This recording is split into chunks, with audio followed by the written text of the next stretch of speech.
Hello, in this video, I want to start off a new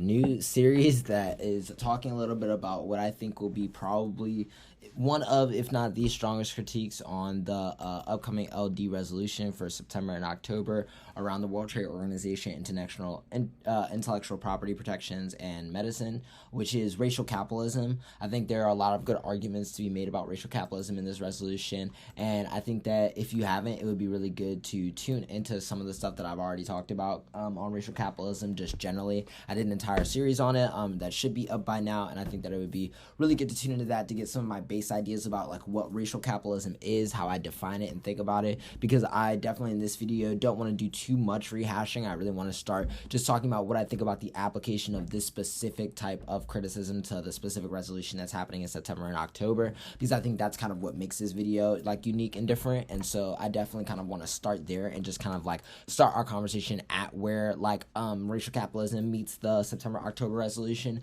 instead of kind of just starting it from like where racial capitalism meets as a whole. I think that the way that I kind of want to break this down is really similar to the way that I broke down the learning the new LD topic video, which I kind of just finished, so definitely tune into that, where the first thing I kind of want to do is just talk about what I think about the World Trade Organization as a particular type of entity. I think that there are a lot of arguments to be made about how racial capitalism and the World Trade Organization are deeply connected, why the World Trade Organization as something that has a long history of being connected to various types of international corporations, because of the way in which international corporations are able to feed into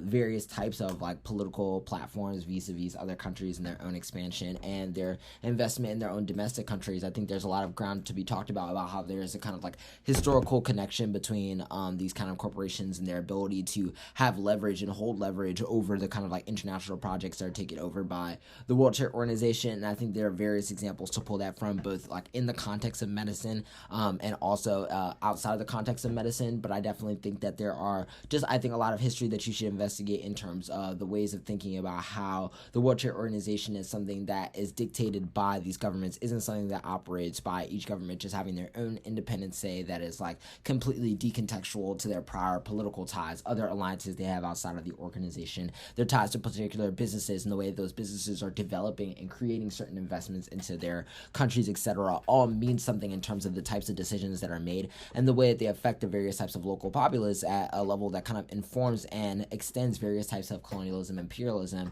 And I think that at a mechanism level, that's kind of the place where you should kind of start your research for racial capitalism on this types of resolution. And then I think after that, the way that you kind of move from there is that you need to think about what the place that then has on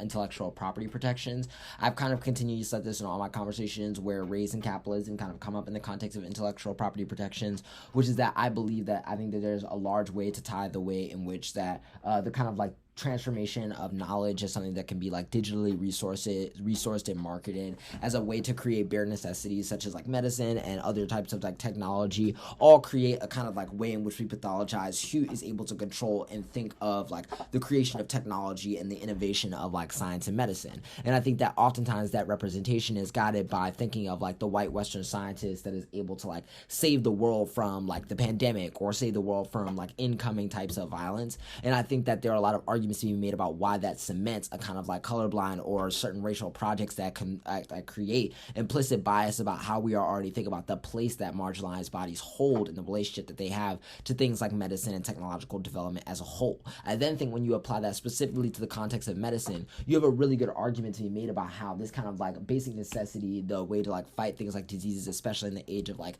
COVID, etc., all kind of like mark questions about how that knowledge becomes centralized around certain types of organizations, and why that particular like focusing of knowledge makes it impossible for people to gain access to things like public trust, has a direct effect from the way in which people kind of relate to each other locally all the way to the global scale, because of the way in which these various types of like cultural significant changes in the way people are relating and thinking about medicine changes the types of international projects and the investments that various types of countries, corporations, etc., are making in the kind of like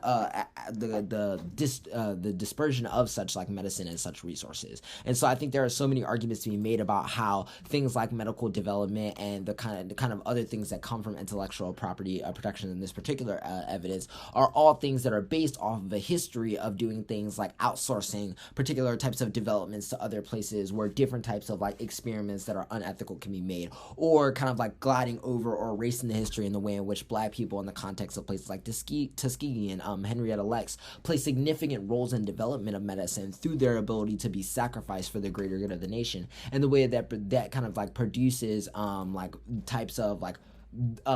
interesting and complicated relationships towards how medicine becomes perceived. And I think that's why there's so much interesting ground to really talk about the way in which racial capitalism kind of like changes the way in which we think about like the affirmative and the negative and the types of open strategies that are available in this resolution. I think that when I'm generally thinking about like what are some of my thoughts on like how this could probably be used on the affirmative for this resolution, I think that there are a lot of arguments to be made about why in the world where there's kind of like a World Trade Organization institution, what would an undercommons to a global institution look like? What would it look like to build something that is like dual power that extends itself in the same way the World Trade Organization does, but from the ethic of decolonialism, from the ethic of anti-capitalism, and how is that already being put in motion by the various types of attempts and movements that people are making all over the place to kind of refuse and change the terms in which things like medicine and other types of natural resources or bare necessity resources are being disputed, are being redistributed differently than the way that they're being distributed now. And I think that the significant changes in the way in which that distribution looks and what that does to change